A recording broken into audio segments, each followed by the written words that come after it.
ನಮಸ್ಕಾರ, ನೀವು ಕೇಳ್ತಾ ಇದ್ರ ಬೆಳಗಾವಿಯ ಮೊಟ್ಟ ಮೊದಲ ರೇಡಿಯೋ ಕೇಂದ್ರ ವೇಣುಧ್ವನಿ. ಇದು 90.4 FM KLE ಕನಸು. ನಿಮ್ಮೊಂದಿಗೆ ನಾನು ಮಂಜುನಾಥ್ ಪೈ. ಸ್ನೇಹಿತರೆ, ಇದು ಆರೋಗ್ಯ ದರ್ಶನ ಕಾರ್ಯಕ್ರಮ. ಇವತ್ತಿನ ಕಾರ್ಯಕ್ರಮದ ವಿಷಯ ಆಂಕಾಲಜಿ ಕುರಿತು. ಈ ಒಂದು ವಿಷಯದ ಕುರಿತು ವಿವರವಾದ ಮಾಹಿತಿಯನ್ನ ಕೊಡಲಿದ್ದಾರೆ KLE ಕ್ಯಾನ್ಸರ್ ಆಸ್ಪತ್ರೆ ಬೆಳಗಾವಿಯ MBBS MD radiation oncologist doctor Sapna K ಅವರು ಹಾಗೂ ಅಸೋಸಿಯೇಟ್ ಪ್ರೊಫೆಸರ್ KLE JNMC ಬೆಳಗಾವಿಯ ಡಾಕ್ಟರ್ ಸಪ್ನಾ ಕೆ ಅವರು. ಕಾರ್ಯಕ್ರಮದಲ್ಲಿ ತಮಗೆ ಸ್ವಾಗತ ಹಾಗೂ ನಮಸ್ಕಾರ ಮೇಡಮ್. ನಮಸ್ತೆ, ಎಲ್ರಿಗೂ ನಮಸ್ತೆ. ಸೊ ಇವತ್ತಿನ ವಿಷಯ ಆಂಕಾಲಜಿ. ಆ ಒಂದು ವಿಷಯದ ಬಗ್ಗೆ ಖಂಡಿತ ಮಾತನಾಡೋಣ. ಆಂಕಾಲಜಿ ಅಂದ್ರೆ ಏನು?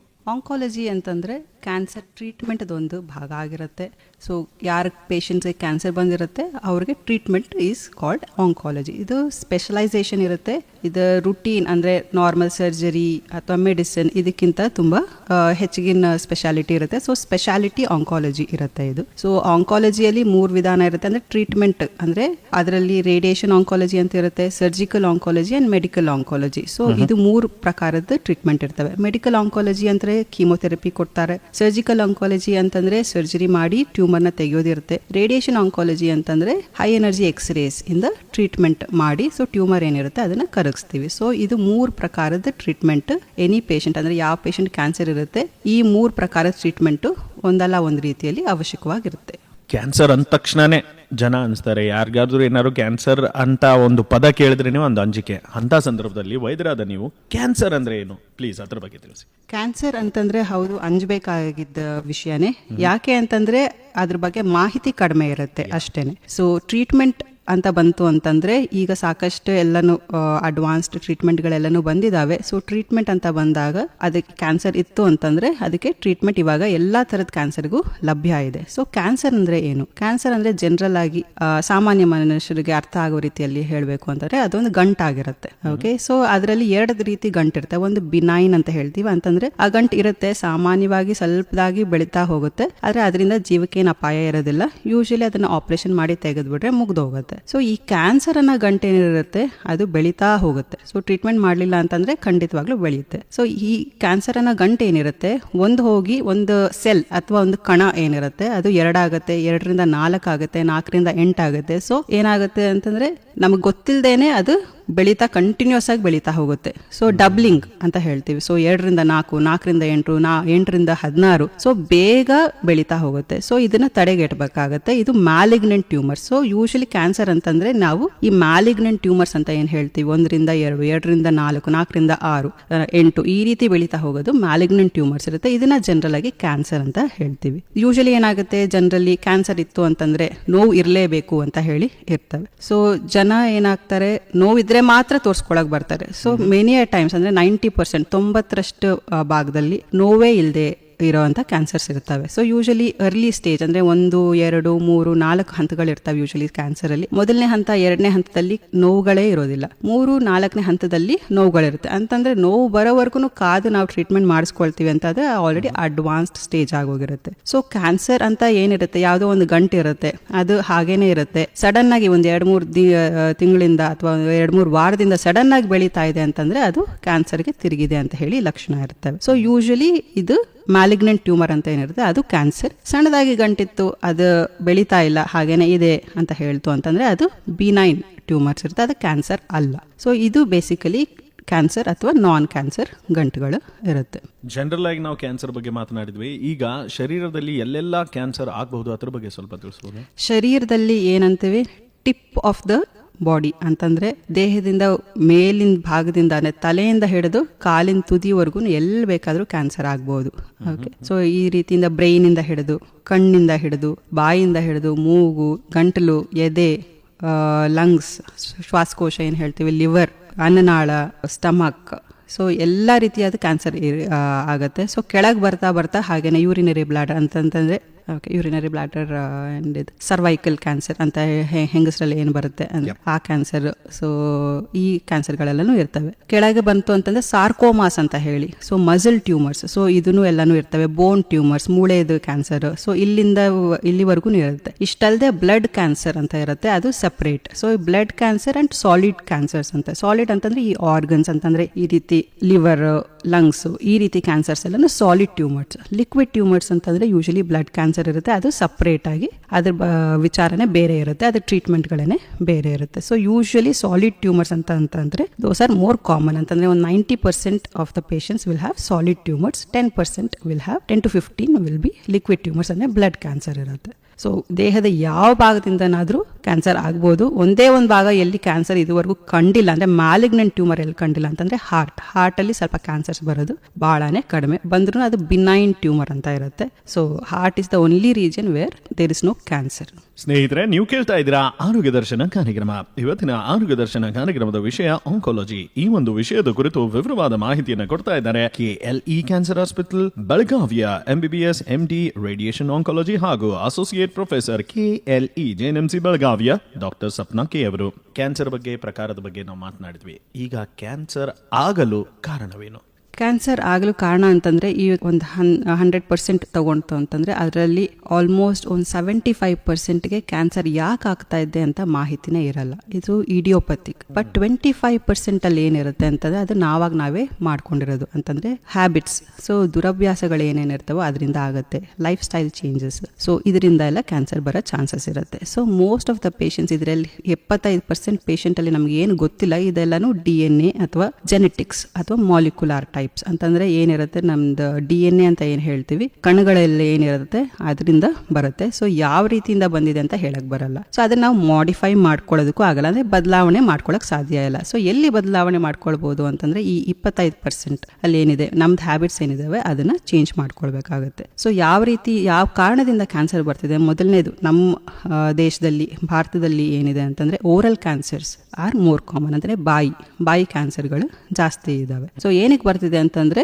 ಟೊಬ್ಯಾಕೊ ಚೂವಿಂಗ್, ಅಂತಂದ್ರೆ ತಂಬಾಕು ಸೇವನೆ. ಸೊ ನಮ್ದು ಸ್ಪೆಸಿಫಿಕ್ ಆಗಿ ಯಾಕೆ ಬಾಯಿ ಕ್ಯಾನ್ಸರ್ ಜಾಸ್ತಿ ಇದೆ ಅಂತಂದ್ರೆ ತಂಬಾಕು ಅಲ್ಲಿ ಈ ಚ್ಯೂವಬಲ್ ತಂಬಾಕು ಅಂತಂದ್ರೆ ಅಗದು ಜಗದು ತಿನ್ನುವಂತ ಕ್ಯಾನ್ಸರ್ ತಂಬಾಕು ಏನಿದೆ ಅದು ಜಾಸ್ತಿ ಉಪಯೋಗದಲ್ಲಿದೆ. ಸೊ ಅದರಿಂದ ಓರಲ್ ಕ್ಯಾನ್ಸರ್ಸ್ ಅಂದ್ರೆ ಬಾಯಿ ಕ್ಯಾನ್ಸರ್ ಜಾಸ್ತಿ ಇದಾವೆ. ಸೊ ತಂಬಾಕುದೇ ಡಿಫ್ರೆಂಟ್ ಫಾರ್ಮ್ ಅಂತಂದ್ರೆ ಸ್ಮೋಕಿಂಗ್. ಸೊ ಇದು ಬೀಡಿ ಆಗಿರ್ಬೋದು, ಸಿಗರೇಟ್ ಆಗಿರ್ಬೋದು, ಈ ಧೂಮ್ರಪಾನ ಏನಿದೆ ಇದರಿಂದ ಬಾಯಿ ಕ್ಯಾನ್ಸರ್ ಪ್ಲಸ್ ಗಂಟಲ್ ಕ್ಯಾನ್ಸರ್ ಪ್ಲಸ್ ಅನ್ನನಾಳದ ಕ್ಯಾನ್ಸರ್ ಮತ್ತೆ lung cancer, even stomach cancer. So ಈ ಎಲ್ಲ ಕ್ಯಾನ್ಸರ್ಗಳನ್ನು ತಂಬಾಕು ಸೇವನೆಯಿಂದ ಬರುತ್ತೆ. ಸೊ ನಾವು ಇವಾಗ ಪೇಷಂಟ್ ಬಂತು ಕೇಳಿದಾಗ ಅವ್ರು ಆಲ್ರೆಡಿ ಒಂದು 30-20 ವರ್ಷದಿಂದ ಎಲ್ಲಾನು ತಂಬಾಕು ಸೇವನೆ ಮಾಡ್ತಿರ್ತಾರೆ, ಧೂಮ್ರಪಾನ ಮಾಡ್ತಿರ್ತಾರೆ. ಸೊ ಇದೆಲ್ಲಾನು ಡೆಫಿನೆಟ್ಲಿ ಡೈರೆಕ್ಟ್ ಲಿಂಕ್ ಓರಲ್ ಕ್ಯಾನ್ಸರ್ಗೆ. Plus upper aero digestive system ಅಂತಂದ್ರೆ ಏನು, ಬಾಯಿಂದ ಹಿಡಿದು ಹೊಟ್ಟೆವರೆಗೂ ಏನು ಕ್ಯಾನ್ಸರ್ಸ್ ಇರ್ತವೆ ಇವೆಲ್ಲನೂ ಕಾರಣ ತಂಬಾಕು ಸೇವನೆ.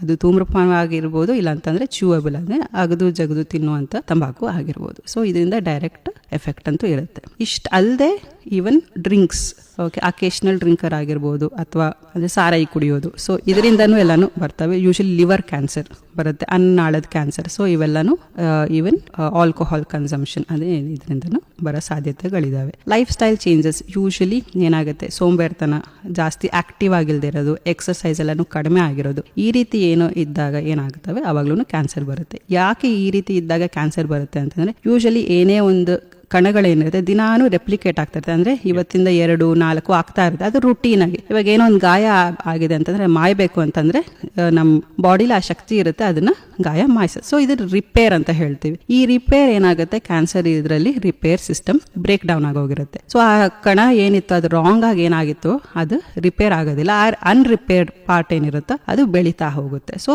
ರೆಸ್ಟ್ರಿಕ್ಟೆಡ್ ಗ್ರೋತ್ ಇರೋದಿಲ್ಲ. ಅನ್ರೆಸ್ಟ್ರಿಕ್ಟೆಡ್ ಗ್ರೋತ್ ಯಾವಾಗ ಆಗುತ್ತೆ ಅವಾಗ ಕ್ಯಾನ್ಸರ್ಗೆ ಕನ್ವರ್ಟ್ ಆಗಿ ಅದು ಒಂದು ಹಂತದಿಂದ ಇನ್ನೊಂದು ಹಂತಕ್ಕೆ ಹೋಗುತ್ತೆ, ಟ್ರೀಟ್ಮೆಂಟ್ ಇಲ್ಲ ಅಂತಂದ್ರೆ. ಬಯಾಪ್ಸಿ ಎಂದರೇನು, ಇದ್ರ ಬಗ್ಗೆ ನಿಮ್ ಕಡೆಯಿಂದ ಮಾಹಿತಿ ಪಡೆಯೋಣ. ಸ್ನೇಹಿತರೆ, ನೀವು ಕೇಳ್ತಾ ಇದ್ದೀರಾ ಆರೋಗ್ಯ ದರ್ಶನ ಕಾರ್ಯಕ್ರಮ. ಇವತ್ತಿನ ವಿಷಯ ಆಂಕಾಲಜಿ. ಈ ಒಂದು ವಿಷಯದ ಕುರಿತು ವಿವರವಾದ ಮಾಹಿತಿಯನ್ನು ಕೊಡ್ತಾ ಇದ್ದಾರೆ ಕಾರ್ಯಕ್ರಮದ ಅತಿಥಿ KLE ಕ್ಯಾನ್ಸರ್ ಹಾಸ್ಪಿಟಲ್ ಬೆಳಗಾವಿಯ MBBS MD ರೇಡಿಯೇಷನ್ ಆಂಕಾಲಜಿ ಹಾಗೂ ಅಸೋಸಿಯೇಟ್ ಪ್ರೊಫೆಸರ್ KLE JNMC ಬೆಳಗಾವಿಯ ಡಾಕ್ಟರ್ ಸಪ್ನಾ ಕೆ ಅವರು. ಡಾಕ್ಟರ್ ಮೇಡಮ್, ಬಯಾಪ್ಸಿ ಎಂದರೇನು, ಅದ್ರ ಬಗ್ಗೆ ಸ್ವಲ್ಪ. ಬಯಾಪ್ಸಿ, ಸೊ ಇವಾಗ ಕ್ಯಾನ್ಸರ್ ಅಂತ ಹೇಳಿದ್ವಿ, ಒಂದು ಬಿನೈನ್ ಆಗಿರ್ಬೋದು ಅಥವಾ ಮ್ಯಾಲಿಗ್ನೆಂಟ್ ಆಗಿರ್ಬೋದು. ಒಂದು ಗಂಟೆ ಏನಿತ್ತು ಅಂತಂದ್ರೆ ಸಾಮಾನ್ಯವಾದ ಗಂಟೆ ಆಗಿರ್ಬೋದು ಅಥವಾ ಕ್ಯಾನ್ಸರ್ ಗಂಟೆ ಆಗಿರ್ಬೋದು. ಇದನ್ನ ಕಂಡುಹಿಡಿಯೋದು ಹೇಗೆ? ಸೊ ಆಗ್ಲೇ ಹೇಳಿದಾಗೆ ಬೈ ಹಿಸ್ಟ್ರಿ, ಅಂದ್ರೆ ಪೇಷಂಟ್ ಹೇಳ್ತಿರೋ ಹಾಗೆ ಒಂದೇ ಸಮನೆ ಇಷ್ಟು ದಿನ ಚೆನ್ನಾಗಿತ್ತು, ಆ ಗಂಟು ಕೈಗೆ ಸಿಗ್ತಾ ಇತ್ತು, ಈಗ 1-2 ತಿಂಗಳಲ್ಲಿ ಅಥವಾ 1-2 ವಾರದಲ್ಲಿ ತುಂಬಾ ಜೋರಾಗಿ ಬೆಳೆಯಕ್ಕೆ ಶುರು ಆಗಿದೆ ಅಂತಂದ್ರೆ ಅದು ಮೋಸ್ಟ್ಲಿ ಕ್ಯಾನ್ಸರ್ಗೆ ತಿರುಗಿದೆ ಅಂತ. ಸೊ ಇದನ್ನ ಹೇಗೆ ಕಂಡುಹಿಡಿಯೋದು? ಸೊ ಬಯಾಪ್ಸಿ ಅಂತ ಹೇಳಿ ಮಾಡಿದ್ರೆ ಒಂದು ಸಣ್ಣ ಕಣಗ ಅದರಿಂದ ತೆಗೊಳ್ತಾರೆ, ಒಂದು ಟಿಶ್ಯೂ ಸ್ಯಾಂಪ್ಲಿಂಗ್ ಅಂತ ಹೇಳಿ ಮಾಡ್ತಾರೆ. ಸೊ ಆ ಬಯಾಪ್ಸಿ ನೀಡಲ್ ಸ್ಪೆಷಲೈಸ್ಡ್ ಇರುತ್ತೆ, ಅದು ಅದು ಆ ಗಂಟಿನೊಳಗೆ ಸೂಜಿ ಇದ್ದ ಹಾಗೆ ಚುಚ್ಚಿ ಅದರಿಂದ ಬಯೋಪ್ಸಿ ಅಂತ ಹೇಳಿ ಒಂದು ಟಿಶ್ಯೂ ಸ್ಯಾಂಪಲ್ ತೆಗಿತೀವಿ. ಸೊ ಅದರಿಂದ ಎಂತ ಕ್ಯಾನ್ಸರ್ ಇದೆ, ಎಂತ ಗ್ರೇಡ್ ಇದೆ, ಯಾವ ರೀತಿ ಕ್ಯಾನ್ಸರ್ ಇದೆ ಅಂತ ಹೇಳಿ ಗೊತ್ತಾಗುತ್ತೆ ಇನ್ಫಾರ್ಮೇಶನ್. ಈ ಇನ್ಫಾರ್ಮೇಶನ್ ನಮಗೆ ಯಾಕೆ ಬೇಕು ಅಂತಂದ್ರೆ ಮುಂದೆ ಟ್ರೀಟ್ಮೆಂಟ್ ಯಾವ ರೀತಿ ಮಾಡಬೇಕಾಗತ್ತೆ, ಎಂತ ಗ್ರೇಡ್ ಇದೆ. ಸೊ ಪೇಷಂಟ್ಗೆ ಇನ್ಫಾರ್ಮೇಶನ್ ಕೊಡೋದಕ್ಕೂ ಬೇಕಾಗುತ್ತೆ, plus typing of the cancer ಯಾವ ಟೈಪ್ ಇದೆ ಅಂತ ಹೇಳಿದ್ರೆ ಅದು ಈ ಬಯೋಪ್ಸಿಯಿಂದ ಗೊತ್ತಾಗುತ್ತೆ. ಈಗ ಸಾಧಾರಣವಾಗಿ ಓರಲ್ ಟ್ಯೂಮರ್ಸ್ ಅಂತಂದ್ರೆ ಬಾಯಿ ಕ್ಯಾನ್ಸರ್ ಅಲ್ಲಿ ಏನಿರುತ್ತೆ, ಯೂಶಲಿ ಗಂಟಿಲ್ದೆ ಇರಬಹುದು, ಅಲ್ಸರ್ ಅಂತ ಇರುತ್ತೆ. ನಾನ್ ಹೀಲಿಂಗ್ ಅಲ್ಸರ್ ಅಂತಂದ್ರೆ ಅದು ಗುಣನೇ ಆಗ್ತಾ ಇಲ್ಲ, ಬಾಯಲ್ಲಿ ಒಂದು ಗಾಯ ಇದೆ ಅದು ಗುಣನೇ ಆಗ್ತಿಲ್ಲ, ದೊಡ್ಡದಾಗ ಆಗ್ತಾ ಇದೆ, ಪ್ಲಸ್ ಬ್ಲೀಡಿಂಗು ಆಗ್ತಿದೆ, ಅಂದ್ರೆ ರಕ್ತ ಬರ್ತಿದೆ. ಸೊ ಇಂಥದಕ್ಕೆ ಬಯೋಪ್ಸಿ ಅಂತ ಹೇಳಿ ಮಾಡ್ತಾರೆ. ಅವಾಗ ಎಂಥ ಯಾವ ರೀತಿ ಕ್ಯಾನ್ಸರ್ ಅಂತ ಹೇಳಿ ಗೊತ್ತಾಗುತ್ತೆ. ಯೂಶಲಿ ಬಾಯಲ್ಲಿ ಕ್ಯಾನ್ಸರ್ ಇದ್ದಾಗ ಸ್ಕ್ವಾಮಸ್ ಸೆಲ್ ಕಾರ್ಸಿನೋಮಾ ಅಂತ ಹೇಳಿ ಇರುತ್ತೆ, that is very common. So ಆ ಟೈಪ್ ಆಫ್ ಕ್ಯಾನ್ಸರ್ ಇತ್ತು ಅಂತಂದ್ರೆ ಅದು ಗ್ರೇಡ್ 1, ಗ್ರೇಡ್ 2, ಗ್ರೇಡ್ 3 ಅಂತ ಹೇಳಿನೂ ಟೈಪ್ ಮಾಡಬಹುದು. ಸೊ ಗ್ರೇಡ್ 1 ಇತ್ತು ಅಂತಂದ್ರೆ ಯೂಶಲಿ ಸ್ವಲ್ಪ ಸ್ಲೋ ಗ್ರೋಯಿಂಗ್, ಅಂದ್ರೆ ಸಣ್ಣ ಪ್ರಮಾಣದಲ್ಲಿ ಬೆಳೀತಾ ಹೋಗುತ್ತೆ. ಗ್ರೇಡ್ 3 ಇತ್ತು ಅಂದ್ರೆ ತುಂಬಾ ಹೈ ಗ್ರೇಡ್ ಇರುತ್ತೆ, ಸ್ವಲ್ಪ ಹೈ ರಿಸ್ಕ್ ಇರುತ್ತೆ. ಸೊ ಈ ಎಲ್ಲ ಮಾಹಿತಿ ನಮಗೆ ಬಯೋಪ್ಸಿಯಿಂದ ಗೊತ್ತಾಗುತ್ತೆ. ಅಂತಂದ್ರೆ ಅದು ಕ್ಯಾನ್ಸರ್ ಏನಾ ಹೌದಾ ಅಂತ ಹೇಳಿ ಖಚಿತವಾಗಿ ಗೊತ್ತಾಗುತ್ತೆ, ಯಾವ ಟೈಪ್ ಆಫ್ ಕ್ಯಾನ್ಸರ್ ಅಂತ ಹೇಳಿನೂ ಗೊತ್ತಾಗುತ್ತೆ, ಯಾವ ತರ ಗ್ರೇಡ್ ಆಫ್ ಕ್ಯಾನ್ಸರ್ ಇದೆಲ್ಲನೂ ನಾವು ಬಯೋಪ್ಸಿಯಿಂದ ಮಾಹಿತಿ ತಿಳ್ಕೊಳ್ಬಹುದು. ಸ್ಪೆಸಿಫಿಕ್ ಆಗಿ ಎಕ್ಸಾಂಪಲ್ ಅಂತಂದ್ರೆ ಈಗ ಹೆಣ್ಮಕ್ಳಲ್ಲಿ ಸ್ತನದ ಕ್ಯಾನ್ಸರ್ ಇತ್ತು ಅಂತಂದ್ರೆ ಅದರಲ್ಲಿ ಬಯೋಪ್ಸಿ ಮಾಡಿದಾಗ ಈ ಎಲ್ಲ ಮಾಹಿತಿ ಜೊತೆ ಇನ್ನೊಂದೇನು ಗೊತ್ತಾಗುತ್ತೆ, ಒಂದು ಮಾಲಿಕ್ಯುಲರ್ ಟೈಪಿಂಗ್ ಅಂದ್ರೆ ಜೆನೆಟಿಕ್ ಟೈಪಿಂಗ್, ಹಾರ್ಮೋನಲ್ ಸ್ಟೇಟಸ್ ಏನಿದೆ ಅಂತ ಹೇಳಿ ಗೊತ್ತಾಗುತ್ತೆ. ಸ್ಪೆಸಿಫಿಕ್ ಟೆಸ್ಟ್ ಇರ್ತವೆ, ಅದರಲ್ಲಿ ER-PR ಅಂತ ಹೇಳಿ ಸ್ಪೆಸಿಫಿಕ್ ಟೆಸ್ಟ್ ಇರುತ್ತೆ. ಅದು ಪಾಸಿಟಿವ್ ಇತ್ತು ಅಂತಂದ್ರೆ ಔಟ್ಕಮ್ಸ್ ಅಂತಂದ್ರೆ ಟ್ರೀಟ್ಮೆಂಟ್ ಮಾಡಿಸಿದ್ರೆ ಆ ಪೇಷಂಟ್ ಔಟ್ಕಮ್ಸ್ ಏನಿರುತ್ತೆ ಅಂದ್ರೆ ಹೇಗೆ ಆರಾಮಾಗಿರ್ಬೋದಾ, ಎಷ್ಟು ವರ್ಷ ಇರ್ಬೋದು, ಈ ಮಾಹಿತಿಗಳೆಲ್ಲ ಗೊತ್ತಾಗುತ್ತೆ. ಪ್ಲಸ್ ಇಂಥ ಪಾಸಿಟಿವ್ ಇತ್ತಂತಂದ್ರೆ ಅದಕ್ಕೆ ಡೈರೆಕ್ಟೆಡ್ ಥೆರಪಿ ಅಂದ್ರೆ ಪರ್ಸನಲೈಸ್ ಟ್ರೀಟ್ಮೆಂಟ್. ಈ ಅಂಶ ಪಾಸಿಟಿವ್ ಇದೆಯಾ, ಸೊ ಇದಕ್ಕೆ ನಾವು ಈ ರೀತಿ ಟ್ಯಾಬ್ಲೆಟ್ಸ್ ಕೊಟ್ರೆ ಇನ್ನೂ ಚೆನ್ನಾಗಿ ವರ್ಕ್ ಆಗುತ್ತೆ. ಸೊ ಈ ಎಲ್ಲ ಮಾಹಿತಿ ಕೂಡ ಬಯೋಪ್ಸಿಯಿಂದ ಗೊತ್ತಾಗುತ್ತೆ. ಸೊ ಬರೀ ಇಂಥ ಕ್ಯಾನ್ಸರ್ ಅಂತ ಹೇಳಿ ಅಲ್ಲ, ಯಾವ ರೀತಿ ಟ್ರೀಟ್ಮೆಂಟ್ ಮಾಡಬಹುದು, ಯಾವ ರೀತಿ ಔಟ್ಕಮ್ಸ್ ಇದೆ ಅಂದ್ರೆ ಪ್ರೋಗ್ನೋಸಿಸ್ ಅಂತ ಏನ್ ಹೇಳ್ತೀವಿ, ಎಲ್ಲಾನು ಒಂದು ಬಯೋಪ್ಸಿಯಿಂದ ಗೊತ್ತಾಗುತ್ತೆ. ಜನರಲ್ ಆಗಿ ಪೇಷಂಟ್ ಏನಿರುತ್ತೆ ಬಯೋಪ್ಸಿಗೆ ಹೆದರ್ಕೊಂಡು ಬರೋದಿಲ್ಲ. ಸೊ ಡೆಫಿನೆಟ್ಲಿ ಬಯೋಪ್ಸಿ ಮಾಡ್ತು ಅಂತಂದ್ರೆ ಇದು ಕ್ಯಾನ್ಸರ್ ಅಲ್ವಾ ಅಂತ ಗೊತ್ತಾಗುತ್ತೆ, ಯಾವ ರೀತಿ ಕ್ಯಾನ್ಸರ್ ಮತ್ತೆ ಯಾವ ರೀತಿ ಟ್ರೀಟ್ಮೆಂಟ್ ಕೊಡಬಹುದು, ಈ ಎಲ್ಲ ಮಾಹಿತಿ ನಮ್ಗೆ ಗೊತ್ತಾಗುತ್ತೆ. ಸೊ ಆ ಗಂಟು ಅಥವಾ ಗಾಯ ಏನು ಸಣ್ಣದಾಗಿರುವಾಗ್ಲೇನೆ please come ahead for biopsy. ಇನ್ನೊಂದು ಬಹಳ ಜನರಲ್ ಆಗಿ ವಿಷಯ ಏನಂದ್ರೆ ಕ್ಯಾನ್ಸರ್ ಅಂದ ತಕ್ಷಣ ಇನ್ನೊಂದು ವರ್ಡ್ ಬಹಳ ಅದರ ಜೊತೆ ಅಟ್ಯಾಚ್ ಆಗುತ್ತೆ, ಕೀಮೋಥೆರಪಿ. ವೈದ್ಯರಾದ ನೀವು ಏನ್ ಹೇಳಲಿಕ್ಕೆ ಇಷ್ಟಪಡ್ತೀರಾ, ವಾಟ್ ಈಸ್ ಕೀಮೋಥೆರಪಿ, ಈ ಚಿಕಿತ್ಸೆ ಏನು, ಅದರ ಬಗ್ಗೆ? ಓಕೆ, ಜನರಲ್ ಆಗಿ ಕ್ಯಾನ್ಸರ್ ಟ್ರೀಟ್ಮೆಂಟ್ ಅಂತಂತ ಬಂದಾಗ ಅದರಲ್ಲಿ 3 ಟೈಪ್ ಇರ್ತವೆ, ಆಗ್ಲೇ ಹೇಳಿದ ಹಾಗೆ. ಸೊ ಸರ್ಜರಿ ಅಂದ್ರೆ ಜನರಲ್ ಆಗಿ ಎಲ್ಲರಿಗೂ ಗೊತ್ತಿರುತ್ತೆ, ಬಟ್ ಇದು ಸ್ಪೆಸಿಫಿಕ್ ಸರ್ಜರಿ. ಸೊ ಈ ತರ ಕ್ಯಾನ್ಸರ್ ಇದೆ ಅಂತಂದ್ರೆ ಅದಕ್ಕೆ ಸ್ಪೆಸಿಫಿಕ್ ಟೈಪ್ ಆಫ್ ಸರ್ಜರಿ ಇರ್ತವೆ. ಇಷ್ಟೇ ಮಾರ್ಜಿನ್ಸ್ ತಗೊಳ್ಬೇಕು, ಒಂದು ಗಂಟು 1 ಸೆಂಟಿಮೀಟರ್ ಇಂದ 1 ಸೆಂಟಿಮೀಟರ್ ಇದ್ರೆ ಸೊ ಅದಕ್ಕೆ ಯಾವ ರೀತಿ ಟ್ರೀಟ್ಮೆಂಟ್ ಮಾಡಬೇಕು, ಅದಕ್ಕೆ ಲಿಂಫ್ ನೋಟ್ಸ್ ಅಂತ ಹೇಳಿ ಇರುತ್ತೆ, ಅದಕ್ಕೆ ಡಿಸೆಕ್ಷನ್ ಮಾಡಬೇಕಾ ಬೇಡವಾ, ಸೊ ಈ ಎಲ್ಲ ಮಾಹಿತಿ. ಸೊ ಬರೀ ಸರ್ಜರಿ, ಬರೀ ಗಂಟು ತೆಗೆಯೋದಲ್ಲ, ಅದು ಸರ್ಜಿಕಲ್ ಪ್ರಿನ್ಸಿಪಲ್ಸ್ ಎಲ್ಲಾನು ಅಪ್ಲೈ ಮಾಡಿ ಮಾಡೋದಿರುತ್ತೆ. ಸೊ ಯೂಶಲಿ ಕ್ಯಾನ್ಸರ್ ಅಂತ ಅಂದಾಗ ಸರ್ಜಿಕಲ್ ಆಂಕಾಲಜಿಸ್ಟ್ ರಿವ್ಯೂ ಮಾಡಿದ್ರೆ ಚೆನ್ನಾಗಿರುತ್ತೆ. ಸೊ ಅದೇ ರೀತಿ ಇನ್ನೊಂದು ಟೈಪ್ ಅಂತಂದ್ರೆ ಕೀಮೋಥೆರಪಿ. ಸೊ ಕೀಮೋಥೆರಪಿಯಲ್ಲಿ ಏನಿರ್ತವೆ ಅಂದ್ರೆ ಇಂಜೆಕ್ಷನ್ಸ್. ಕೀಮೋಥೆರಪಿ ಅಂತಂದ್ರೆ ಅದು ಅಗೇನ್ ಸಲೈನ್ ಅಲ್ಲಿ ಹಾಕೋ ಇಂಜೆಕ್ಷನ್ಸ್ ಇರ್ತವೆ. ಅದು ಸ್ಪೆಸಿಫಿಕ್ ಆಗಿ ಕ್ಯಾನ್ಸರ್ ಸೆಲ್ಸ್ ನ ಅದು ಸಾಯಿಸುತ್ತೆ. ಸೊ ಈ ರೀತಿಯಾಗಿ ಕೀಮೋಥೆರಪಿ ವರ್ಕ್ ಮಾಡುತ್ತೆ. ಆದ್ರೆ ಈಗ ಜನರಲ್ ಆಗಿ ಕೀಮೋಥೆರಪಿ ಏನಿರುತ್ತೆ ಅದು ಕ್ಯಾನ್ಸರ್ ಸೆಲ್ಸ್ನು ಸಾಯಿಸುತ್ತೆ, ಪ್ಲಸ್ ನಾರ್ಮಲ್ ಸೆಲ್ಸ್ನು ಸಾಯಿಸುತ್ತೆ. ಸೊ ಅವಾಗ ಏನಾಗುತ್ತೆ, ಸ್ವಲ್ಪ ಸೈಡ್ ಎಫೆಕ್ಟ್ಸ್ ಎಲ್ಲಾನು ಜಾಸ್ತಿ ಇರುತ್ತೆ, ಹೇರ್ ಫಾಲ್ ಏನಿರುತ್ತೆ ಇದೆಲ್ಲಾನು ಇರುತ್ತವೆ. ಸೊ ಇದೆಲ್ಲ ಪಾರ್ಟ್ ಆಫ್ ಕೀಮೋಥೆರಪಿ. ಬಟ್ ಈಗ ನಾನು ಹೇಳಿದ ಹಾಗೆ ಪರ್ಸನಲೈಸ್ ಟ್ರೀಟ್ಮೆಂಟ್ ಅಂತ ಏನ್ ಹೇಳಿ ಬರ್ತಾ ಇದೆ, ಸೊ ಈ ಪೇಷಂಟ್ಗೆ ಈ ಟ್ರೀಟ್ಮೆಂಟ್ ಅವಶ್ಯಕತೆ ಇದೆಯಾ ಇಲ್ವಾ ಅಂತ ನೋಡ್ಕೊಂಡು ಪರ್ಸನಲೈಸ್ ಆಗಿ ಆ ಪೇಷಂಟ್ ಯಾವ್ದು ಸೂಟ್ ಆಗುತ್ತೋ ಆ ರೀತಿ ಕೊಡೋ ರೀತಿಯಲ್ಲಿ ಟಾರ್ಗೆಟೆಡ್ ಥೆರಪೀಸ್ ಅಂತ ಏನೇ ಇರುತ್ತೆ ಅದನ್ನು ಇರ್ತವೆ. ಸೊ ಕೀಮೋಥೆರಪಿಲಿ ಬೇಸಿಕಲಿ ಕೀಮೋಥೆರಪಿಟಿಕ್ ಏಜೆಂಟ್ಸ್. ಸೊ ಇವಾಗ ಏನೋ ಒಂದು ಜ್ವರ ಬಂತು ಅಂತಂದ್ರೆ ಡೋಲೋ 650 ತಗೊಳ್ತೀವಿ, ಪ್ಯಾರಾಸಿಟಮಾಲ್ ತಗೊಳ್ತೀವಿ, ಆ ರೀತಿ. ಸೊ ಆ ಪ್ಯಾರಾಸಿಟಮಾಲ್ ಏನಿದೆ ಅದು ಆಕ್ಟಿವ್ ಇಂಗ್ರೀಡಿಯೆಂಟ್, ಅಂದ್ರೆ ಆ ಜ್ವರನ ಕಡಿಮೆ ಮಾಡುತ್ತೆ. ಅದೇ ರೀತಿ ಕ್ಯಾನ್ಸರ್ ಅಲ್ಲಿ ಕೀಮೋಥೆರಪಿಲಿ ಏನಿರುತ್ತೆ, ಒಂದು ಸ್ಪೆಸಿಫಿಕ್ ಡ್ರಗ್ ಇರುತ್ತೆ, ಅದು ಬಾಡಿ ಒಳಗೆ ಹೋದ್ಮೇಲೆ ಕ್ಯಾನ್ಸರ್ ಸೆಲ್ಸ್ ನ ಕಿಲ್ ಮಾಡುತ್ತೆ. ಈ ಸ್ಪೆಸಿಫಿಕ್ ಡ್ರಗ್ ನ ಹೇಗೆ ಕೊಡ್ತಾರೆ ಅಂದ್ರೆ ಯೂಶಲಿ ಸಲೈನ್ ಅಲ್ಲಿ ಹಾಕಿ ಕೊಡ್ತಾರೆ ಅಥವಾ ಡೈರೆಕ್ಟ್ ಇಂಜೆಕ್ಷನ್ಸ್ ಹಾಕಿ ಕೊಡ್ತಾರೆ. ಇದು ಸೈಕಲ್ಸ್ ಇರ್ತವೆ, 1 ಅಲ್ಲ 2 ಅಲ್ಲ 3 ಸೈಕಲ್ಸ್ ಇರ್ತವೆ. So depending on the tumour type ಅದು ಇಂಥ ಕೀಮೋಥೆರಪಿ ಇಂಥ ಸೈಕಲ್ಸ್ ಕೊಡಬೇಕು ಅಂತ ಹೇಳಿ ಇರುತ್ತೆ. ಸೊ ಸ್ಪೆಸಿಫಿಕ್ ಆಗಿ ನಾವು ಬ್ರೆಸ್ಟ್ ಕ್ಯಾನ್ಸರ್ ಅಂತ ಹೇಳಿ ಎಕ್ಸಾಂಪಲ್ ತಗೊಂಡು ಅಂತಂದ್ರೆ ಆಪರೇಷನ್ ಆದ್ಮೇಲೆ ಕೀಮೋಥೆರಪಿ ಅವಶ್ಯಕತೆ ಇರುತ್ತೆ. Any tumour more than 1 centimetre, ಅಂದ್ರೆ 1 ಸೆಂಟಿಮೀಟರ್ಗಿಂತ ಹೆಚ್ಚಿಗಿನ ಟ್ಯೂಮರ್ ಏನಿರುತ್ತೆ ಅವರೆಲ್ಲರಿಗೂ ಕೀಮೋಥೆರಪಿ ಅವಶ್ಯಕತೆ ಇರುತ್ತೆ. ಯೂಶಲಿ 6 ಸೈಕಲ್ಸ್ ಆಫ್ ಕೀಮೋಥೆರಪಿ ಇರ್ತವೆ. ಸೊ ಅದಾದ್ಮೇಲೆ ರೇಡಿಯೇಷನ್ ಇರುತ್ತೆ. ಸೊ ಈ ರೀತಿ ಸ್ವಲ್ಪ ಟ್ರೀಟ್ಮೆಂಟ್ ಏನಿರುತ್ತೆ ಲಾಂಗ್ ಇರುತ್ತೆ ಅಂಡ್ ಸ್ವಲ್ಪ ಸೈಡ್ ಎಫೆಕ್ಟ್ಸ್ ಎಲ್ಲ ಏನಿರ್ತವೆ ಅದೆಲ್ಲಾನು ಇರುತ್ತೆ. But then once the treatment is ended side effects ಎಲ್ಲಾನು ಕಡಿಮೆ ಆಗುತ್ತೆ. ಸ್ನೇಹಿತರೆ, ನೀವು ಕೇಳ್ತಾ ಇದ್ದೀರಾ ಆರೋಗ್ಯ ದರ್ಶನ ಕಾರ್ಯಕ್ರಮ.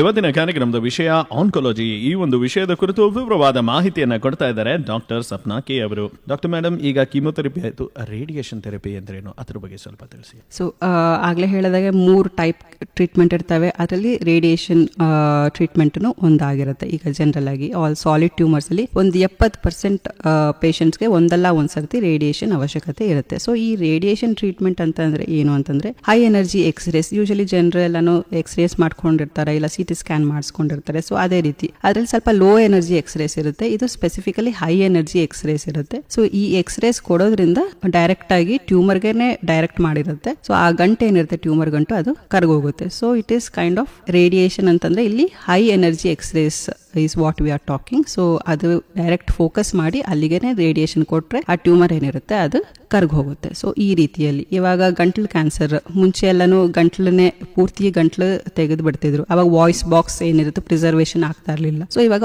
ಆರ್ಗನ್ ಪ್ರಿಸರ್ವೇಷನ್ ಅಂತ ಬಂದಿದೆ. ಏನಿದೆ ವಿತೌಟ್ ಸರ್ಜರಿ ನಾ ಆ ಆರ್ಗನ್ ನ ಪ್ರಿಸರ್ವ್ ಮಾಡಿ, ಸೊ ಎಕ್ಸ್ರೇಸ್ ಅಂದ್ರೆ ಈ ರೇಡಿಯೇಷನ್ ಇಂದ ಟ್ರೀಟ್ಮೆಂಟ್ ಮಾಡಿಸ್ಕೊಂತು ಅಂತಂದ್ರೆ ಆರ್ಗನ್ ಪ್ರಿಸರ್ವೇಷನ್ ಅಂದ್ರೆ ಪೇಷಂಟ್ ಟ್ಯೂಮರ್ ಹೋಗುತ್ತೆ, ಪ್ಲಸ್ ಆರ್ಗನ್ ಪ್ರಿಸರ್ವೇಷನ್ ಅಂತಂದ್ರೆ ಪೇಷಂಟ್ ವಾಯ್ಸ್ ಕೂಡ ಸೇಮ್ ಇರುತ್ತೆ. ಸೊ ಹಿಂದಿನ ಕಾಲದಲ್ಲೆಲ್ಲ ಪೂರ್ತಿ voice box ತೆಗಿಬೇಕಾಗಿತ್ತು.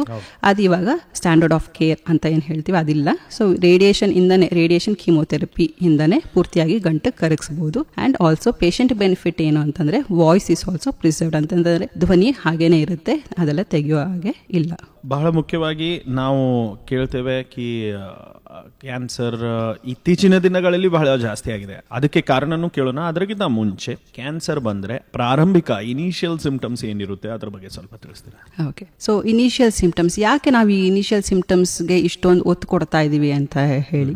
So usually stages of cancer ಇರುತ್ತೆ. Stage 1, stage 2, stage 3 and stage 4. Stage 1 and 2 early stage ಇರುತ್ತೆ. ಸ್ಟೇಜ್ 3 and 4 ಅಡ್ವಾನ್ಸ್ ಸ್ಟೇಜ್ ಇರುತ್ತೆ. ಸೊ ಸ್ಟೇಜ್ 1 ಅಲ್ಲೇ ಕಂಡುಹಿಡಿಬೇಕು ಅಂತಂದ್ರೆ ನಾವು ಚಿಕ್ಕದಾಗಿರುವಾಗಲೇ ಕಂಡುಹಿಡಿಬೇಕು. ಸೊ ಯಾಕೆ ಅಂತಂದ್ರೆ ಔಟ್ಕಮ್ಸ್ ಅಂತಂದ್ರೆ ಟ್ರೀಟ್ಮೆಂಟ್ ಮಾಡಿದ್ಮೇಲೆ ಎಷ್ಟು ದಿನ ಪೇಷಂಟ್ ಆರಾಮಾಗಿ ಬದುಕ್ತಾರೆ, ಆರಾಮಾಗಿ ಕೆಲಸ ಮಾಡ್ಕೊಂಡಿರಕ್ ಸಾಧ್ಯ ಅನ್ನೋದು ಅರ್ಲಿ ಸ್ಟೇಜ್ ಇತ್ತು ಅಂದ್ರೆ ಟ್ರೀಟ್ಮೆಂಟ್ ಕೂಡ ಫಲಕಾರಿಯಾಗಿ ಚೆನ್ನಾಗುತ್ತೆ. ಸೊ ಹೇಗೆ ಕಂಡುಹಿಡಿಯೋದು ಇದು ಅಂತಂದ್ರೆ ಚಿಕ್ಕದಾಗಿರುವಾಗಲೇ ಕಂಡುಹಿಡಿಬೇಕಾಗತ್ತೆ. ಸೊ ಹೇಗೆ ಕಂಡುಹಿಡಿಯೋದು, what are the signs and symptoms. So ಮುಂಚಿನವಾಗಿ ಹೇಳಿದಾಗೆ ಒಂದು ಸಣ್ಣದಾಗ ಒಂದು ಗಂಟಿರುತ್ತೆ, ಅದನ್ನ ಸುಮ್ಮನೆ ಅಸಡ್ಡೆ ಮಾಡದೆ ಏನಿದೆ ಅಂತ ಹೇಳಿ ತೋರಿಸ್ಕೊಳ್ಬೇಕಾಗತ್ತೆ. ಜನರಲಿ ಏನಾಗುತ್ತೆ, ಈ ಹೆಣ್ಮಕ್ಳಲ್ಲಿ ಯೂಶಲಿ ಬ್ರೆಸ್ಟ್ ಕ್ಯಾನ್ಸರ್ ಆ ರೀತಿ ಇತ್ತು ಅಂತಂದ್ರೆ ಒಂದು ಸಣ್ಣದಾಗ ಗಂಟಿದ್ರು ಇದೇನೋ ಸುಮ್ಮನೆ ಗಂಟು ಹೋಗ್ಬಿಡುತ್ತೆ ಅಂತ ಹೇಳಿ ಬಿಟ್ಬಿಡ್ತಾರೆ. ಸೊ ಆ ರೀತಿ ಮಾಡೋ ಹಾಗಿಲ್ಲ. ಸಣ್ಣದಾಗಿತ್ತು ಅಂತ ಗಂಟು ಅದು ಪ್ರಾಪರ್ ಆಗಿ ಡಾಕ್ಟರ್ಗೆ ಹೋಗಿ ತೋರಿಸ್ಬೇಕಾಗತ್ತೆ.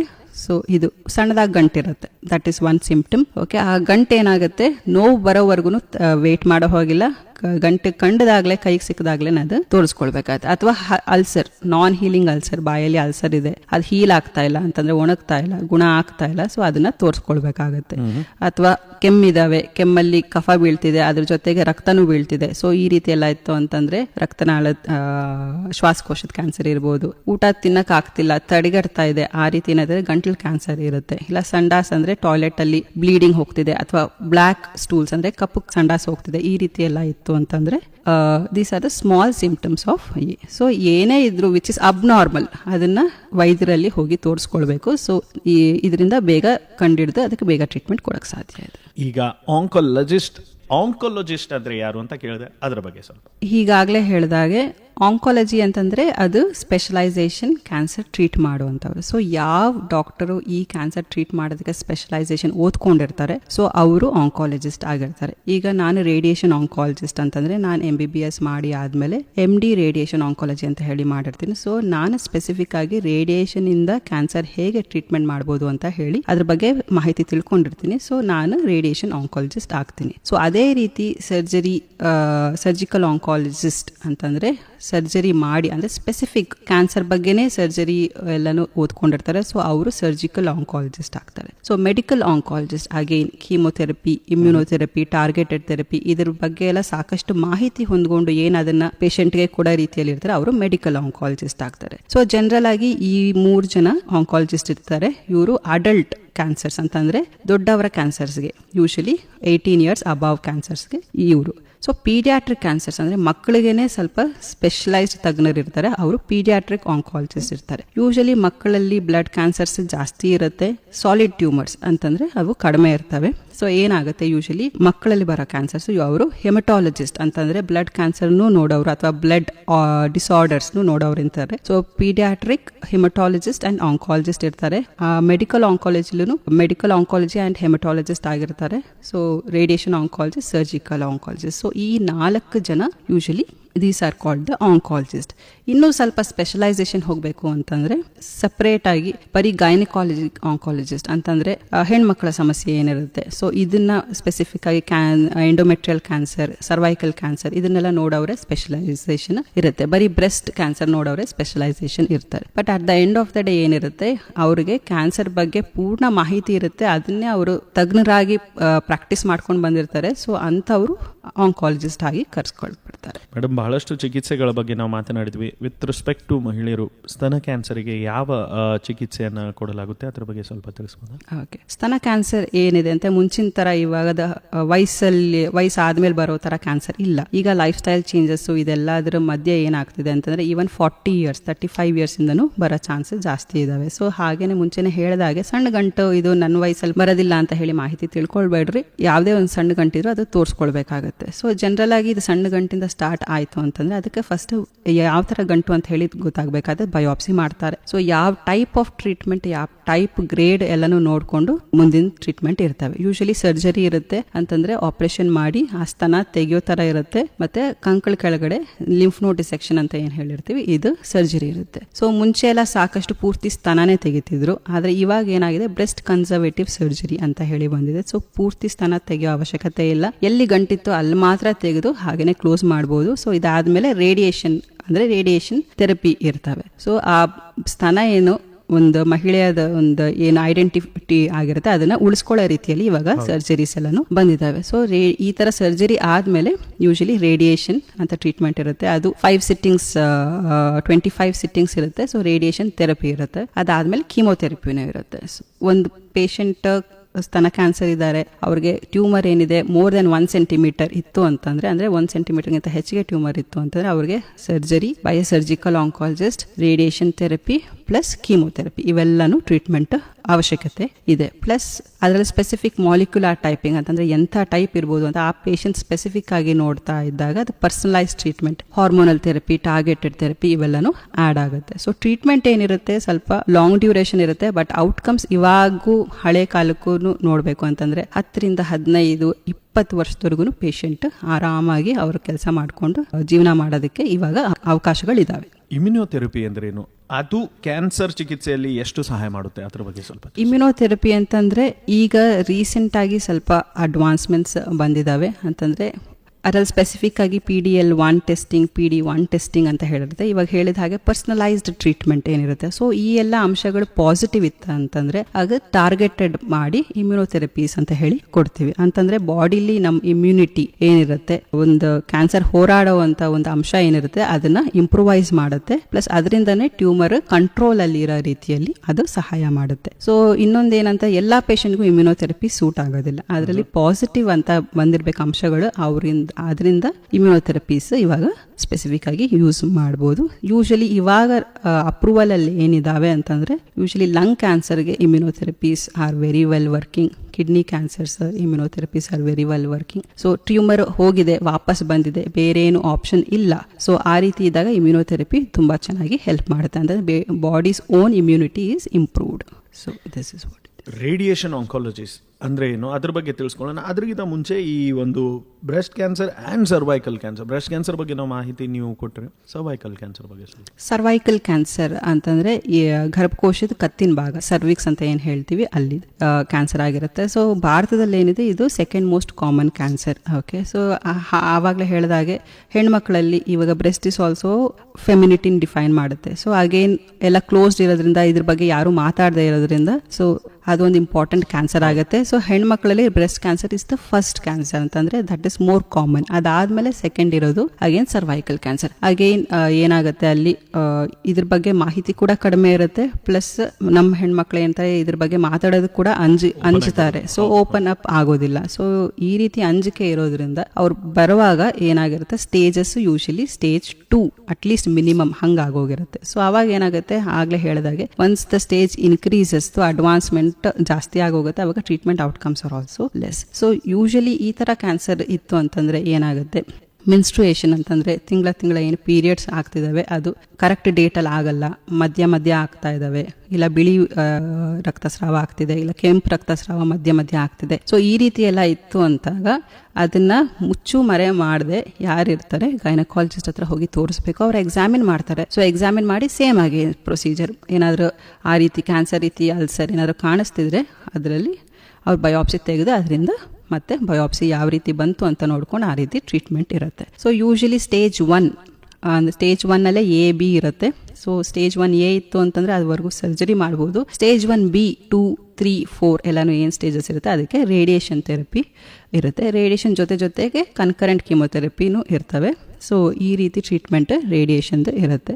ಸೊ ರೇಡಿಯೇಷನ್ ಟ್ರೀಟ್ಮೆಂಟ್ ಅಂತ ಹೇಳಿ ಬಂದಾಗ ಈ ಸರ್ವೈಕಲ್ ಕ್ಯಾನ್ಸರ್ಗೆ ರೇಡಿಯೇಷನ್ ಅಂಡ್ ಕೀಮೊಥೆರಪಿ ಇರುತ್ತೆ. ಅದಲ್ಲದೆ ಬ್ರೇಕಿ ಥೆರಪಿ ಅಂತ ಹೇಳಿ ಎಲ್ಲಿ ಟ್ಯೂಮರ್ ಇದೆಯೋ ಅಲ್ಲಿಗೆ ರೇಡಿಯೇಷನ್ ಡೈರೆಕ್ಟ್ ಆಗಿ ಕೊಡೋ ರೀತಿಯಲ್ಲಿ ಇರುತ್ತೆ. ಸೊ ಈ ಎಲ್ಲ ಟ್ರೀಟ್ಮೆಂಟ್ ಅಂದ್ರೆ ಎಕ್ಸ್ಟರ್ನಲ್ ರೇಡಿಯೇಷನ್ ಮತ್ತೆ ಇಂಟರ್ನಲ್ ರೇಡಿಯೇಷನ್ ಏನಿರುತ್ತೆ ಜೊತೆ ಕೀಮೊಥೆರಪಿಗೆ ಇದು 2 months ಆಫ್ ಟ್ರೀಟ್ಮೆಂಟ್ ಇರುತ್ತೆ. ದಿನ 5-10 minutes ಟ್ರೀಟ್ಮೆಂಟ್ ಹೀಗೆ ಮಾಡಿಸ್ಕೊಂಡ್ರೆ ಪೂರ್ತಿಯಾಗಿ ಗುಣ ಆಗೋ ಚಾನ್ಸಸ್ ಈವನ್ ಇನ್ ಸ್ಟೇಜ್ 4 ಏನಿದೆ ಅದು outcomes are very good. So ಈ ರೀತಿ ಒಂದು ಅವಕಾಶ ನಮ್ಮಲ್ಲೂ ಇದೆ. ನಮ್ಮ KLE ಕ್ಯಾನ್ಸರ್ ಹಾಸ್ಪಿಟಲಲ್ಲಿ ಏನಿದಾವೆ ಅಂದ್ರೆ 2 ಮಷಿನ್ ಇದಾವೆ. So 2 high end machine. So ನಾವು ರೇಡಿಯೇಷನ್ ಆಂಕಾಲಜಿ ಅಂತ ಹೇಳಿ ಮಾತಾಡಿದಾಗ ಮುಂಚೆ ಎಲ್ಲಾನು ಸುಟ್ಬಿಡ್ತಾರೆ, ಅಥವಾ ಈಗಲೂ ನಮ್ಮ ಪೇಷಂಟ್ಸ್ ಹೇಗೆ ಬಂದು ಇಲ್ಲ ಶಾಕ್ ಕೊಡ್ತಾರೆ, ಸುಟ್ಬಿಡ್ತಾರೆ. ಸೊ ಈ ರೀತಿ ಒಂದು ಮಿತ್ ಇರುತ್ತೆ. ಸೊ ಶಾಕು ಕೊಡೋದಿಲ್ಲ, ಯಾರು ಸುಡೋದು ಇಲ್ಲ, ಏನು ಮಾಡೋದಿಲ್ಲ. ಇದು ಆಗ್ಲೇ ಹೇಳಿದಾಗ ಹೈ ಎನರ್ಜಿ ಎಕ್ಸ್ರೇಸ್ ಇಂದ ಟ್ರೀಟ್ಮೆಂಟ್ ಮಾಡೋದಿರುತ್ತೆ. ಸೊ ಇವಾಗ ನಾವು ಟೆಕ್ನಿಕ್ಸ್ ಏನಿದೆ ಅಡ್ವಾನ್ಸ್ ಟೆಕ್ನಾಲಜಿ ಆದ್ಮೇಲೆ ಇಮೇಜ್ ಗೈಡೆಡ್ ರೇಡಿಯೋಥೆರಪಿ ಅಂತ ಹೇಳಿ ಮಾಡ್ತೀವಿ. ಸೊ ಎವ್ರಿ ಡೇ ಪೇಷಂಟ್ಗೆ ಸ್ಕ್ಯಾನ್ ಮಾಡ್ತೀವಿ, ಮಷಿನ್ ಸ್ಕ್ಯಾನ್ ಮಾಡುತ್ತೆ, ಎಲ್ಲ ಕರೆಕ್ಟ್ ಇದೆ ಅಂದ್ರೆ ಮಾತ್ರ ಟ್ರೀಟ್ಮೆಂಟ್ ಮಾಡುತ್ತೆ. ಸೊ ಈವನ್ ಡಿವಿಯೇಷನ್ಸ್ ಎಲ್ಲಾನು ಕಡಿಮೆ ಇದೆ. ಸೊ ಸೈಡ್ ಎಫೆಕ್ಟ್ಸ್ ಕಡಿಮೆ ಇರುವಾಗ ನಾವು ಔಟ್ಕಮ್ಸ್ ಕೂಡ ಚೆನ್ನಾಗಿ ಕೊಡ್ತೀವಿ. ಸೊ ನಮ್ಮಲ್ಲೇ ಹೇಳಬೇಕು ಅಂತಂದ್ರೆ ಒಂದು 100-150 ಪೇಷಂಟ್ಸ್ ಇವಾಗ ಏನು ಮಾಡಿದೀವಿ ಔಟ್ಕಮ್ಸ್ ಅಂತಂದ್ರೆ ತುಂಬಾ ಚೆನ್ನಾಗಿ ರೆಸ್ಪಾನ್ಸಸ್ ಬಂದಿದ್ದಾವೆ, ಸೈಡ್ ಎಫೆಕ್ಟ್ಸ್ ಕೂಡ ಕಡಿಮೆ ಆಗುತ್ತೆ. ಆಸ್ಪತ್ರೆ ಬಗ್ಗೆ ಮಾತನಾಡಿದ್ರಿ, ಅಲ್ಲೇ ಒಂದು ಪ್ರಶ್ನೆ. KLE ಕ್ಯಾನ್ಸರ್ ಆಸ್ಪತ್ರೆಯಲ್ಲಿರೋ state of the art infrastructure with respect to in general cancer ಏನೆಲ್ಲ ಇದೆ, ಟೆಕ್ನಾಲಜಿ, ಅದ್ರ ಬಗ್ಗೆ ಸ್ವಲ್ಪ ತಿಳಿಸ್ಬೋದಾ? ಸೊ ಸ್ಟಾರ್ಟಿಂಗ್ ಇಂದ ಹೇಳಬೇಕು ಅಂತಂದ್ರೆ ಎವ್ರಿಥಿಂಗ್ ಸ್ಕ್ರೀನಿಂಗ್ ಅಂತಂದ್ರೆ ಇದೆಯಾ ಇಲ್ವಾ, ಇವಾಗ ಯಾರಿಗೂ ಏನು ತೊಂದರೆ ಇಲ್ಲ ಹೆಂಗಸರಿಗೆ ಯೂಶಲಿ. ಸೊ ಅಂತವ್ರು ಬಂದು ಸ್ಕ್ರೀನಿಂಗ್ ಅಂತ ಹೇಳಿ ಮಾಡ್ಕೊಳ್ಳೋದು, ಮ್ಯಾಮೋಗ್ರಾಮ್. ಸೊ ಡಯಾಗ್ನೋಸ್ಟಿಕ್ ಇಂದ ಹಿಡಿದು ಟ್ರೀಟ್ಮೆಂಟ್ ವರ್ಗು ಮತ್ತೆ ಪೇಲಿಯೇಟಿವ್ ಕೇರ್ ವರ್ಗು ಇದೆ. ಸೊ ಡಯಾಗ್ನೋಸ್ಟಿಕ್ ಅಲ್ಲಿ ಮ್ಯಾಮೋಗ್ರಾಮ್ ಫೆಸಿಲಿಟೀಸ್ ಇದಾವೆ, ಸ್ಕ್ರೀನಿಂಗ್ ಅಲ್ಲಿ ಪ್ಯಾಪ್ಸ್ಮಿಯರ್ ಫೆಸಿಲಿಟೀಸ್ ಇದಾವೆ. ಸರ್ಜಿಕಲ್ ಆಂಕಾಲಜಿ ಅಂತಂದ್ರೆ ಇವಾಗ ನಾವು ಜನರಲ್ ಸರ್ಜರಿ, ರುಟೀನ್ ಸರ್ಜರೀಸ್ ಇಂದ ರೋಬೋಟಿಕ್ ಸರ್ಜರಿ ವರ್ಗೂ ಬಂದಿದೀವಿ. ಅಂದ್ರೆ ರೋಬೋಟಿಕ್ ಮಷಿನ್, ನಮ್ದು SSI ಮಂತ್ರ ಅಂತ ಹೇಳಿ ರೋಬೋಟಿಕ್ ಸರ್ಜಿಕಲ್ ಯೂನಿಟ್ ಇದೆ. ಸೊ ಅಲ್ಲಿಂದ ಸ್ಪೆಸಿಫಿಕ್ ಆಗಿ ಅಂದ್ರೆ ಒಂದು ಸರ್ಜರಿ ಇವತ್ತು ಮಾಡ್ತು ಅಂತಂದ್ರೆ ನಾಳಿದ್ರೆ ಅಂದ್ರೆ within 2 days of post op care patient ಆರಾಮಾಗಿ ಎದ್ದು ಓಡಾಡೋ ರೀತಿಯಲ್ಲಿ. ಸೊ ಪೋಸ್ಟ್ ಆಪ್ ಕೇರ್ ಏನಿದೆ, ಪೋಸ್ಟ್ ಆಪರೇಟಿವ್ ಔಟ್ಕಮ್ಸ್ ಏನಿದಾವೆ, ಸೊ ಇದೆಲ್ಲ ಇಂಪ್ರೂವ್ಮೆಂಟ್ ಚೆನ್ನಾಗಿರುತ್ತೆ. ಸೊ ಕೀಮೋಥೆರಪಿಲಿ ಆಲ್ ಟೈಪ್ಸ್ ಆಫ್ ಕೀಮೋಥೆರಪೀಸ್ ಇದೆ. ಡೇ ಕೇರ್ ಕೀಮೋಥೆರಪೀಸ್ ಎಲ್ಲಾನು ಇದಾವೆ, ಅಡ್ಮಿಷನ್ ಅಂಡ್ ಕೀಮೋಥೆರಪೀಸ್, ಇಮ್ಯುನೋಥೆರಪೀಸ್, ಟಾರ್ಗೆಟೆಡ್ ಥೆರಪೀಸ್ ಎಲ್ಲಾನು ಕೊಡ್ತಾ ಇದೀವಿ. ಪ್ಲಸ್ ರೇಡಿಯೇಷನ್ ಆಂಕಾಲಜಿ ಬಂತು ಅಂತಂದ್ರೆ ನಮ್ದು state of the art 2 machines ಇದಾವೆ, ಲೀನಿಯರ್ ಆಕ್ಸಲರೇಟರ್ಸ್ ಅಂತ ಏನ್ ಹೇಳ್ತೀವಿ. ಒಂದು ಟ್ರೂ ಬೀಮ್ ಹೈಪರ್ ಆರ್ಕ್ ಅಂತ ಹೇಳಿ, ಇನ್ನೊಂದು ಹ್ಯಾಲ್ಸಿಯಾನ್ ಅಂತ ಹೇಳಿ. So generally 100 patients are always treated every day on the machines. So average of 100 patients. So every day patients treat ಮಾಡಬೇಕಂದ್ರೆ the treatment has to be accurate, plus ಅದು fast ಆಗೋದು treatment ಇರಬೇಕಾಗತ್ತೆ. So ಈ ಎಲ್ಲ ಟ್ರೀಟ್ಮೆಂಟು ಇದರಲ್ಲಿ ಆಗುತ್ತೆ. ನಮ್ದು specific ಆಗಿ ಏನಿದೆ ಅಂತಂದರೆ ಸ್ಟೀರಿಯೋಟ್ಯಾಕ್ಟಿಕ್ ರೇಡಿಯೇಷನ್ ಅಂತ ಹೇಳಿ ಬ್ರೈನ್ ಟ್ಯೂಮರ್ಸ್ಗೆ ಮಾಡೋದು, stereotactic body radiotherapy small liver ಟ್ಯೂಮರ್ಸ್ಗೆ. So very high dose but then treatment is in 5 days. So ಈ ಎಲ್ಲ ಒಂದು high technique advance technique treatments ಏನಿದಾವೆ ಅದೆಲ್ಲನೂ ಪಾಸಿಬಲ್ ಇದೆ ಇನ್ ಇದರಲ್ಲಿ. ಪ್ಲಸ್ ಮಕ್ಕಳ ಕ್ಯಾನ್ಸರ್ ಅಂತ ಬಂತು ಅಂತಂದ್ರೆ ಬೋನ್ ಮ್ಯಾರೋ ಟ್ರಾನ್ಸ್ಪ್ಲಾಂಟ್ ಅಂತ ಹೇಳಿ 4 to 5 ಕೇಸಸ್ ಸಕ್ಸಸ್ಫುಲಿ ಆಗಿದಾವೆ. ಸೊ ಜಸ್ಟ್ ಮಷೀನ್ಸ್ ಇದೆ ಅಥವಾ ಅಡ್ವಾನ್ಸ್ ಟೆಕ್ನಿಕ್ಸ್ ಇದೆ ಅಂತ ಅಲ್ಲ, we are also giving good outcomes. Palliative care ಬಗ್ಗೆ ಸ್ವಲ್ಪ ತಿಳಿಬಹುದು. What is palliative care, end of life, ಅದು ಏನು ಅಂತ? ಓಕೆ, ಸೊ ಇದುವರೆಗೂ ಜಸ್ಟ್ ನಾವು ಟ್ರೀಟ್ಮೆಂಟ್ ಏನಿರುತ್ತೆ ಅಂತ ಹೇಳಿ ಮಾತಾಡಿದ್ವಿ.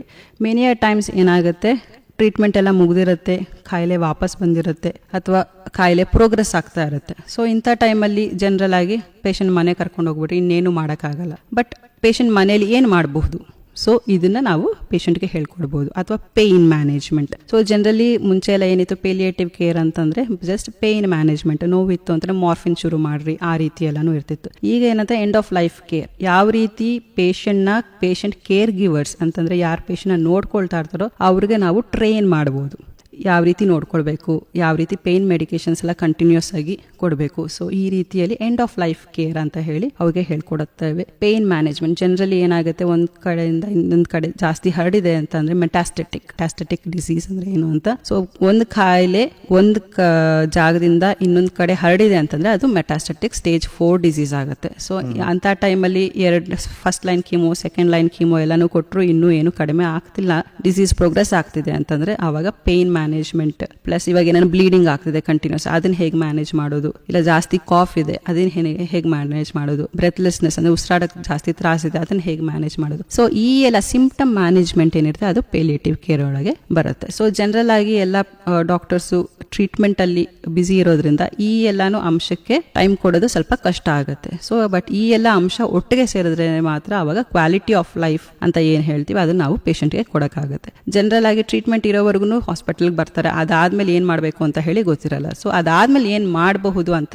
ಈ ಪೇಲಿಯೇಟಿವ್ ಕೇರ್ ಅಲ್ಲಿ ಹೇಳ್ಕೊಡ್ತೇವೆ. ಸೊ ಹೇಳ್ಕೊಡೋದು ಅಷ್ಟೇ ಅಲ್ಲ, ಇನ್ನು ಸ್ವಲ್ಪ ಅಡ್ವಾನ್ಸ್ಡ್ ಆಗಿತ್ತು ಅಂತಂದ್ರೆ ಹೋಮ್ ಕೇರ್ ಅಂತಂದ್ರೆ ಪೇಷಂಟ್ ಬರಕ್ ಆಗದೆ ಇರಬಹುದು. ಸೊ ಆ ಟೈಮಲ್ಲಿ ಮನೆಗೇನೆ ಹೋಗಿ ಯಾವ ರೀತಿ ಅವ್ರ ಮೆಡಿಕೇಶನ್ಸ್ ತಗೊಳ್ಬಹುದು ಅಥವಾ ಅವ್ರ ಕೇರ್ ಗಿವರ್ಸ್ ಯಾವ ರೀತಿ ಅವ್ರಿಗೆ ಕೇರ್ ಮಾಡಬಹುದು, ಜಸ್ಟ್ ಹೌ ಟು ಅವ್ರಿಗೆ ಸ್ನಾನ ಮಾಡಿಸೋದು ಹೇಗೆ, ಜಳಕ ಮಾಡಿಸೋದು ಹೇಗೆ, ಈ ತರ ವಾಮಿಟಿಂಗ್ ಬಂತು ಅದನ್ನ ಕ್ಲೀನ್ ಮಾಡೋದು ಹೇಗೆ. ಸೊ ಇದೆಲ್ಲಾನು ಸಿಂಪಲ್ ಐಟಮ್ಸ್ ನಾವು ಟೀಚ್ ಮಾಡ್ಬೋದು. ಆ ಕೇರ್ ಗಿವರ್ ಎಂಪವರ್ಮೆಂಟ್ ಅಂದ್ರೆ ಪೇಷಂಟ್ ಜೊತೆ ಯಾರಿರ್ತಾರೆ ಅವ್ರನ್ನ ಎಂಪವರ್ ಮಾಡಬೇಕು. Many times they are willing to ಅಂದ್ರೆ ಕೇರ್ ಮಾಡೋದಕ್ಕೆ ಅವ್ರಿಗೆ ಇಷ್ಟ ಇರುತ್ತೆ, ಬಟ್ ಯಾವ ರೀತಿ ಕೇರ್ ಮಾಡಬೇಕು ಅಂತ ಹೇಳಿ ಗೊತ್ತಿರೋದಿಲ್ಲ. ಸೊ ಇದನ್ನೆಲ್ಲ ಅಂಶಗಳನ್ನ ನಾವು ಹೇಳ್ಕೊಟ್ಟು empowering the care giver. So that is also important part of treatment ಇರುತ್ತೆ. ಸೊ ದಿಸ್ ವಿಲ್ ಗಿವ್ ಏನೊಂದು ಕ್ವಾಲಿಟಿ ಆಫ್ ಲೈಫ್ ಏನಿರುತ್ತೆ ಪೇಷಂಟ್ಗೆ ಅದನ್ನ ಇಂಪ್ರೂವ್ ಮಾಡಬಹುದು. So a dignity in dying, so that also can be brought in with this palliative care. ಕಾರ್ಯಕ್ರಮದ ಕೊನೆ ಹಂತಕ್ಕೆ ನಾವು ಬಂದಿದ್ದೇವೆ. ವಿವರವಾದ ಮಾಹಿತಿ ತಾವು ಕೊಟ್ರಿ. ಕೇಳುಗರಿಗೆ, ನಮ್ಮ ಲಿಸನರ್ಸ್ಗೆ ಏನು ಹೇಳಲಿಕ್ಕೆ ಇಷ್ಟಪಡ್ತೀರಾ ಕೊನೆಯದಾಗಿ? ಓಕೆ, ಕೊನೆಯದಾಗಿ ಒಂದು 4-5 ಪಾಯಿಂಟ್ಸ್ ಇದಾವೆ. ಮೊದಲನೇದಾಗಿ ಹೆದರದೆ ಏನೇ ಇತ್ತುನು ಅಂದ್ರೆ ರುಟೀನ್ ಆಗಿಂತ ಏನೋ ಬೇರೆ ನಡೀತಾ ಇದೆ ಅಂತಂದ್ರೆ ಅದನ್ನ ವೈದ್ಯರವರೆಗೂ ತರಬೇಕಾಗಿ ಕೋರ್ಕೊಳ್ತೀನಿ. ಪ್ಲಸ್ ಒಂದ್ಸತಿ ಏನಾದ್ರು ಬಯೋಪ್ಸಿ ಅವ್ರ ಕಡೆಯಿಂದ ಅಡ್ವೈಸ್ ಮಾಡ್ತು ಅಂತಂದ್ರೆ ಏನಾದ್ರು ಟೆಸ್ಟ್ ಅದನ್ನ ಭಯ ಪಡದೆ ಮಾಡಿಸ್ಕೊಳ್ಬೇಕು. ಸೊ ಎಲ್ಲಾ ಟೈಮಲ್ಲೂ ಇವಾಗ ಒಂದು ಗಂಟಿದೆ ಅಂತ 90% ಆಫ್ ದ ಟೈಮ್ ಅಂತಂದ್ರೆ 90% ಆಫ್ ದ ಟೈಮ್ ಅದು ಕ್ಯಾನ್ಸರ್ ಆಗಿರಕ್ ಸಾಧ್ಯನೇ ಇಲ್ಲ. ಓನ್ಲಿ 10% ಆಫ್ ದ ಟೈಮ್ ಮಾತ್ರ ಕ್ಯಾನ್ಸರ್ ಆಗಿರಕ್ಕೆ ಸಾಧ್ಯ. ಸೊ ನಾವೆಷ್ಟು ಟೈಮ್ ದೂಡ್ತೀವೋ ಅಷ್ಟು ಟೈಮ್ ನಮಗೆ ವೇಸ್ಟ್ ಆಗ್ತಾ ಇರುತ್ತೆ. ಸೊ ಹೆಣ್ಮಕ್ಳು ಸ್ಪೆಸಿಫಿಕಲ್ಲಿ ಏನಿರುತ್ತೆ, ಏನು ಮುಚ್ಚುಮರೆ ಇಲ್ಲದೆ ಇದನ್ನೆಲ್ಲಾನು ಓಪನ್ ಫೋರಮ್ ಅಲ್ಲಿ ಮಾತಾಡಬೇಕಾಗಿ, ಅಥವಾ ಮಾಹಿತಿ ಇಲ್ಲ ಅಂತಾನೆ ಮಾಹಿತಿ ತಿಳ್ಕೊಳ್ಬೇಕು, ಕರೆಕ್ಟ್ ಮಾಹಿತಿ ತಿಳ್ಕೊಳ್ಬೇಕಾಗಿ ಅದೊಂದು ಕೋರ್ಕೊಳ್ತೀನಿ. ಸೊ ಟ್ರೀಟ್ಮೆಂಟ್ ಏನಿರುತ್ತೆ ಸ್ಪೆಸಿಫಿಕ್ ಆಗಿ ಯಾರು ಆಂಕಾಲಜಿಸ್ಟ್ ಇರ್ತಾರೋ ಅವ್ರ ಅಂಡರ್ ತಗೊಂಡ್ರೆ ಕರೆಕ್ಟ್ ಟ್ರೀಟ್ಮೆಂಟ್, ಕರೆಕ್ಟ್ ಮಾಹಿತಿ ಎಲ್ಲಾನು ಗೊತ್ತಾಗುತ್ತೆ, ಔಟ್ಕಮ್ಸ್ನು ಚೆನ್ನಾಗಿರುತ್ತೆ. ಸೊ ಜನರಲ್ ಆಗಿ ಏನಾಗುತ್ತೆ, ನಾವು ಬೇರೆ ಕಡೆ ಎಲ್ಲೋ ಟ್ರೀಟ್ಮೆಂಟ್ ಮಾಡ್ಕೊಂಡಿರ್ತಾರೆ, ಸೊ ಇಲ್ಲಿ ಬರೋ ಅಷ್ಟರಲ್ಲಿ ಅಡ್ವಾನ್ಸ್ಡ್ ಆಗಿರುತ್ತೆ, ಸೊ ಮಾಹಿತಿಗಳು ಇರೋದಿಲ್ಲ.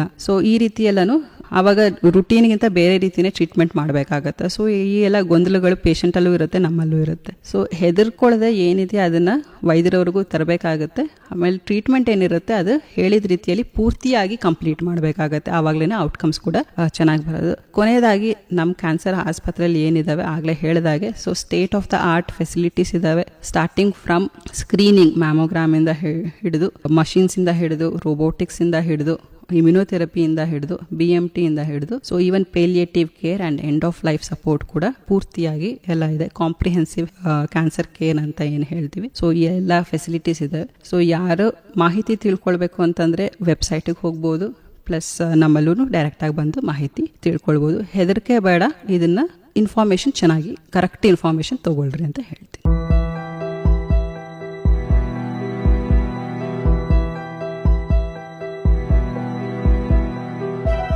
ಸ್ನೇಹಿತರೆ, ಇದಾಗಿತ್ತು ಆರೋಗ್ಯ ದರ್ಶನ ಕಾರ್ಯಕ್ರಮ. ಇವತ್ತಿನ ಕಾರ್ಯಕ್ರಮದ ವಿಷಯ ಆಂಕೊಲಾಜಿ. ಈ ಒಂದು ವಿಷಯದ ಕುರಿತು ವಿವರವಾದ ಮಾಹಿತಿ ಕೊಟ್ಟ KLE ಕ್ಯಾನ್ಸರ್ ಹಾಸ್ಪಿಟಲ್ ಬೆಳಗಾವಿಯ MBBS MD ರೇಡಿಯೇಷನ್ ಆಂಕೊಲಾಜಿಸ್ಟ್ ಹಾಗೂ ಅಸೋಸಿಯೇಟ್ ಪ್ರೊಫೆಸರ್ KLE JNMC ಬೆಳಗಾವಿಯ ಡಾಕ್ಟರ್ ಸಪ್ನಾ ಕೆ ಅವರು. ಡಾಕ್ಟರ್ ಮೇಡಮ್, ಕಾರ್ಯಕ್ರಮದಲ್ಲಿ ತಮ್ಮ ವಿವರವಾದ ಮಾಹಿತಿ ಹಾಗೂ ಬಹುಮೂಲ್ಯ ಸಮಯ ಕೊಟ್ಟಿದ್ದಕ್ಕೆ ಧನ್ಯವಾದ ಹಾಗೂ ನಮಸ್ಕಾರ. ತುಂಬಾ ಧನ್ಯವಾದಗಳು. ನಮಸ್ಕಾರ ಸ್ನೇಹಿತರೆ, ನಿಮ್ಮೊಂದಿಗೆ ನಾನು ಮಂಜುನಾಥ್ ಪೈ. ಹೀಗೆ ಕೇಳ್ತಾ ಇರಿ ವೇಣುಧ್ವನಿ. ಇದು 90.4 FM KLE ಕನಸು ಬೆಳಗಾವಿಯ ಮೊಟ್ಟ ಮೊದಲ ರೇಡಿಯೋ ಕೇಂದ್ರ.